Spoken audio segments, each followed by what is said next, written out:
તો વાત કરીએ વડોદરાની તો ફતેગંજના વીજ ગ્રાહકો વીજ નિગમની કચેરીએ પહોંચીને વીજ નિગમ વિરુદ્ધ હાય ભારે સૂત્રોચ્ચાર સાથે જૂના વીજ મીટર પુનઃ લગાવી આપવા માંગ કરી હતી અને જેને પગલે વીજ કંપની દ્વારા પોલીસ બોલાવાઈ હતી। ત્યારે સ્માર્ટ મીટરમાં બિલ 3 ગણું આવતું હોવાના આક્ષેપ સાથે વિરોધ થઈ રહ્યો છે।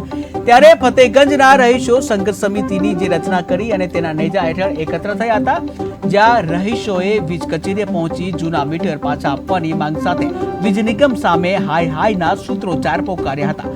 જ્યાં સુધી નિર્ણય ન આવે ત્યાં સુધી પરત ન જવા મક્કમતા દાખવી હતી। ત્યારે MGVCL દ્વારા લગાવાયેલા સ્માર્ટ મીટર સામે ભારે વિરોધ થતા આખરે વીજ કંપનીએ પ્રીપેડ મીટરના 27,000 ગ્રાહકોનું જોડાણ ન કાપવા નિર્ણય લીધો છે। જ્યારે 1350 સ્થળે ચેક મીટર લગાવવામાં આવ્યા છે અને જ્યાં વિરોધ બાદ જે રિચાર્જ રકમ પૂરી થાય પછી પુરવઠો ન કાપવા નિર્ણય કરાયો છે। ત્યારે મહિનાના અંતે બિલ અપાશે, જે ભરવું હોય તે પડશે। ત્યારે જે આ ઉપરાંત નવા મીટર લગાવ્યા છે ત્યાં 100 પ્રીપેડ મીટર દીઠ 5% ચેક મીટર લગાવાશે।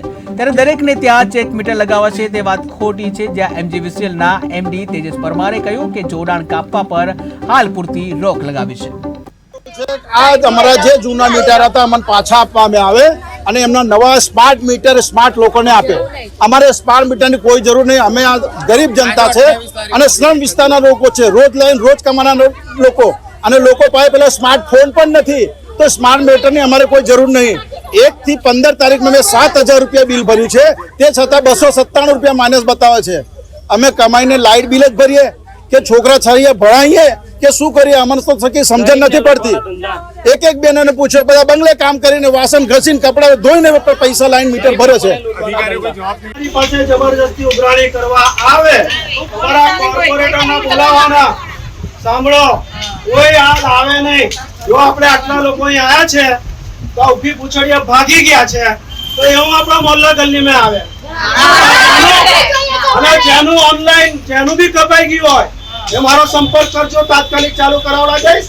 એ તો આ લોકો નહીં બેસવા નહીં। એવું છે કે આ અમારા જે જૂના મીટર હતા મને પાછા આપવામાં આવે અને એમના નવા સ્માર્ટ મીટર સ્માર્ટ લોકોને આપે।